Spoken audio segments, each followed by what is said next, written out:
Inter পাশে স্বাস্থ্য সহকারী পদে এছাড়াও আরও বেশ কিছু পদে আপনারা আবেদন করার সুযোগ পাচ্ছেন। তো আজকের এই নিয়োগের বিপরীতে আপনারা আবেদন কিভাবে করবেন, পদের নাম, শূন্যপদ সংখ্যা, বেতন স্কেল, আবেদনের শুরু এবং শেষ তারিখ বিস্তারিত দেখিয়ে দিয়ে যাবো আজকের ভিডিওতে। ভিডিও শুরু করব। ভিডিও শুরু করার পূর্বে আপনি যদি আমাদের এই চ্যানেলে নতুন দর্শক হয়ে থাকেন তাহলে চ্যানেলটি সাবস্ক্রাইব করার অনুরোধ রইল, আর যারা অলরেডি সাবস্ক্রাইব করে রেখেছেন তাদেরকে জানাচ্ছি অসংখ্য ধন্যবাদ। বন্ধুরা, আপনারা যারা প্রতিনিয়ত বিভিন্ন ধরনের বেসরকারি চাকরির নিয়োগ বিজ্ঞপ্তি যেমন কোম্পানি থেকে শুরু করে এনজিও চাকরির নিয়োগ বিজ্ঞপ্তিগুলো সবার আগে আপনার হাতের মোবাইল ফোনে জানতে চান, তারা আমাদের এই ভিডিওর ডিসক্রিপশনে একদম শুরুতে দেখবেন ইডু এই চ্যানেলের লিঙ্কটি দেওয়া রয়েছে। তো সেই লিঙ্কে ক্লিক করে খুব সহজে আপনারা এই চ্যানেলে আসতে পারবেন। আর এই চ্যানেলে আসলে আপনারা দেখতে পাবেন যে প্রতিনিয়ত আমরা বিভিন্ন ধরনের বেসরকারি চাকরি নিয়োগ বিজ্ঞপ্তিগুলো সবার আগে ভিডিওর মাধ্যমে তুলে ধরে থাকি এবং আবেদনের প্রসেসিং দেখিয়ে দিয়ে থাকি। এই কারণে এই চ্যানেলটিতে ঘুরে আসার অনুরোধ রইল। আর এখনও যেই নিয়োগগুলোর বিপরীতে আবেদন করার সুযোগ রয়েছে অবশ্যই দেখে শুনে আবেদন করে ফেলবেন। সেই সঙ্গে এই চ্যানেলটিও সাবস্ক্রাইব করে সঙ্গেই থাকবেন।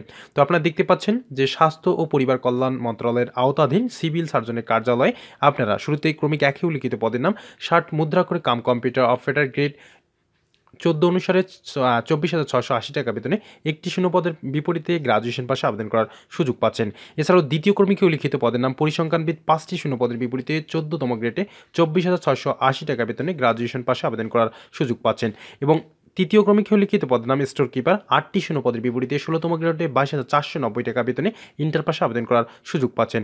এছাড়াও আজকের এই নিয়োগে সর্বোচ্চ পদ সংখ্যা রয়েছে স্বাস্থ্য সহকারী পদে 130টি শূন্যপদের বিপরীতে আপনারা 16তম গ্রেডে 22,490 টাকা বেতনে কেবলমাত্র ইন্টার পাশে আবেদন করার সুযোগ পাচ্ছেন। এছাড়াও পঞ্চম ক্রমিকে উল্লিখিত পদের নাম গাড়ি চালক, একটি শূন্যপদের বিপরীতে গ্রেড 16 অনুসারে 22,490 টাকা বেতনে আপনারা অষ্টম শ্রেণী পাশে এবং বৈধ ড্রাইভিং লাইসেন্স থাকতে হবে। এরকম ব্যক্তি যারা রয়েছেন তারা আবেদন করতে পারবেন। এবং ষষ্ঠ কর্মীকে উল্লিখিত পদের নাম ল্যাব অ্যাটেন্ডেন্ট, 2টি শূন্যপদের বিপরীতে 20,570 টাকা বেতনে আপনারা যে কোনো স্বীকৃত শিক্ষা বোর্ডেতে মাধ্যমিক অর্থাৎ এসএসসি পাশে আবেদন করার সুযোগ পাচ্ছেন। তো প্রিয় চাকরি প্রত্যাশী ভাই বোনেরা, এখানে উল্লেখ রয়েছে যে সকল জেলার প্রাপ্তিগণ আবেদন করতে পারবেন।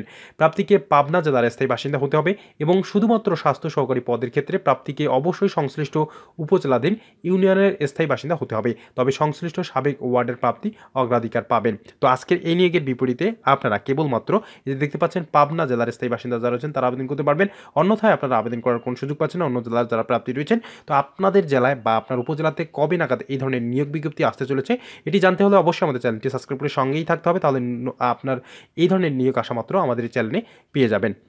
তো আজকের এই নিয়োগের বিপরীতে আবেদন কবে নাগাদ শুরু হচ্ছে এবং কীভাবে আবেদন করবেন, তো এই নিয়োগের বিপরীতে আবেদন করতে গেলে আপনাদের বেশ কিছু শর্ত সাপেক্ষে আবেদন করতে হবে। সেই শর্তগুলো আপনারা ভিডিও ডিসক্রিপশনে থাকা লিঙ্কে ক্লিক করে খুব সহজে দেখে নিতে পারবেন। তো আজকের এই নিয়োগের বিপরীতে আবেদন শুরু হচ্ছে মূলত 13/2/2024 সকাল 10টা হইতে এবং শেষ হচ্ছে 4/3/2024 বিকেল 4টা পর্যন্ত। প্রিয় চাকরি প্রত্যাশী ভাই বোনেরা, আশা করি আজকের এই ভিডিওটি আপনাদের অনেক ভালো লেগেছে। আর যারা চাকরি প্রাপ্তি রয়েছেন অবশ্যই এই নিয়োগের বিপরীতে আবেদন করে ফেলবেন। দেখা হবে নতুন কোনো চাকরির খবর নিয়ে, ততক্ষণ পর্যন্ত ভালো থাকবেন। ধন্যবাদ।